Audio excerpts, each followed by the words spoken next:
परमेश्वर के वचन से अपने आप को जांचना है। 3 बातें मैंने कहा, जल्दी से बताना।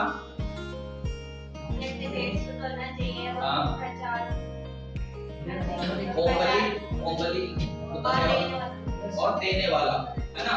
आइए हम जल्दी से चौथा वचन को पढ़ेंगे। निर्गमन 10 अध्याय उसका 24 से लेकर 26 तक। तब फिरौन ने मूसा को बुलवाकर कहा, तुम लोग जाओ, यहोवा की उपासना करो, अपने बालकों को भी संग ले जाओ, केवल अपनी भेड़ बकरी और गाय बैल को छोड़ जाओ। मूसा ने कहा, तुझको हमारे हाथ मेल बलि और होम बलि के पशु भी देने पड़ेंगे, जिन्हें हम अपने परमेश्वर यहोवा के लिए चढ़ाएं।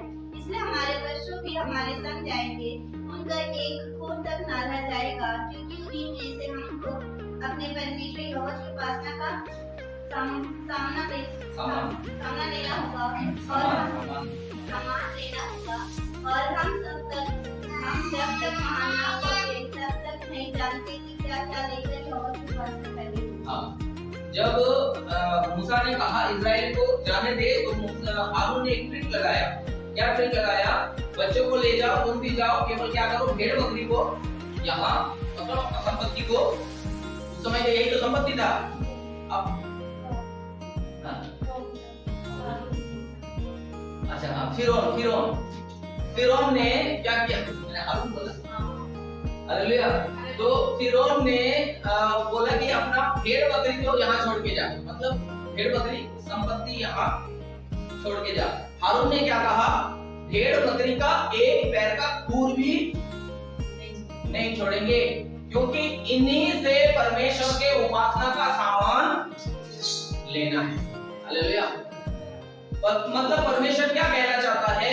परमेश्वर इस वचन से कहना चाहता है कि हम परमेश्वर की उपासना हर वस्तुओं से करना है, हर वस्तुओं से प्रभु का उपासना करना है।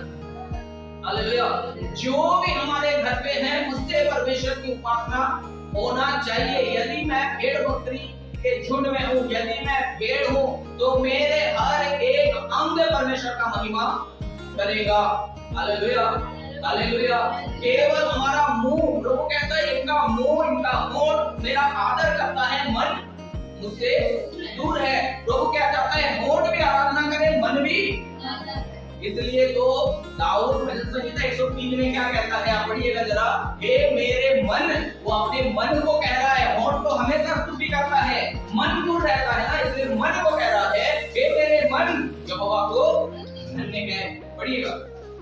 हे मेरे मन यहोवा को धन्य कह, और जो कुछ मुझ में है वह उसके जो कुछ मुझ में है। हालेलुया। केवल मन नहीं, और साथ में जो कुछ मुझ में है, मेरा हाथ है, मेरे पैर है, मेरे आंख है, मेरे कान है, इन हर एक के द्वारा प्रभु की महिमा होना है। हालेलुया।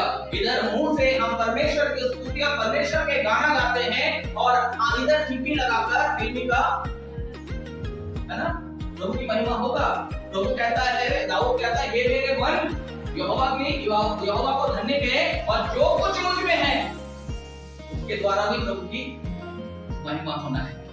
मुंह से महिमा हो रहा है, कान से पाप हो रहा है। हालेलुया।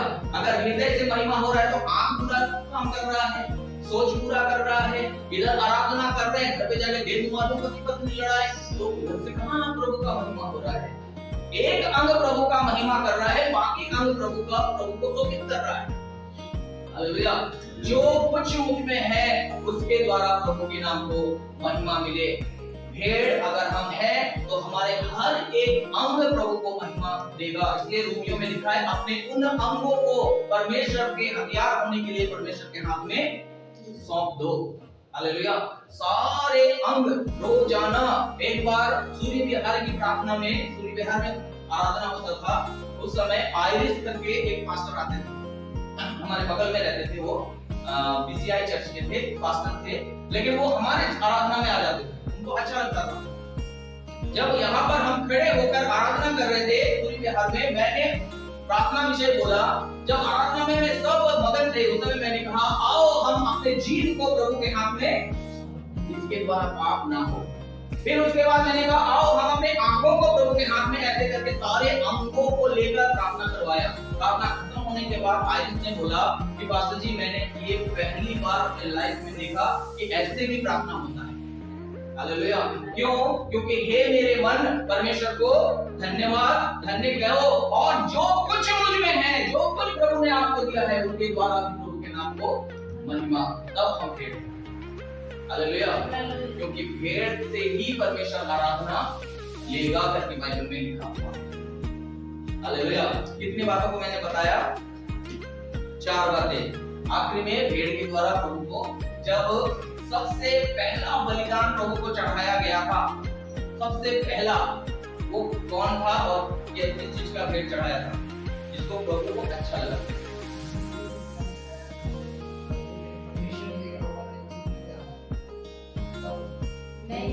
हाँ, कैन और हाबिल। कैन ने क्या चढ़ाया था? अपने फसल में से उत्तम से उत्तम फसल उसने चढ़ा दिया। उत्तम नहीं, शायद ऐसे लिखा नहीं है, अपने फसल में से कुछ लेकर वो चढ़ा दिया। लेकिन इसने क्या चढ़ाया था? हाबिल ने उत्तम से उत्तम भेड़ को लिया, उसमें से उत्तम चर्बी को निकालकर परमेश्वर को चढ़ाया भेड़ के द्वारा। तब परमेश्वर ने क्या किया? हाबिल के भेड़ को तो ग्रहण किया, कैन को ग्रहण नहीं किया। नीचे लिखा, यदि तू भला करे तो तेरा भी। हालेलुया। भले मन से उसने जो भेड़ से परमेश्वर को आराधना किया, परमेश्वर ने उसको ग्रहण किया। वही भेड़ हम और आप हैं। हालेलुया।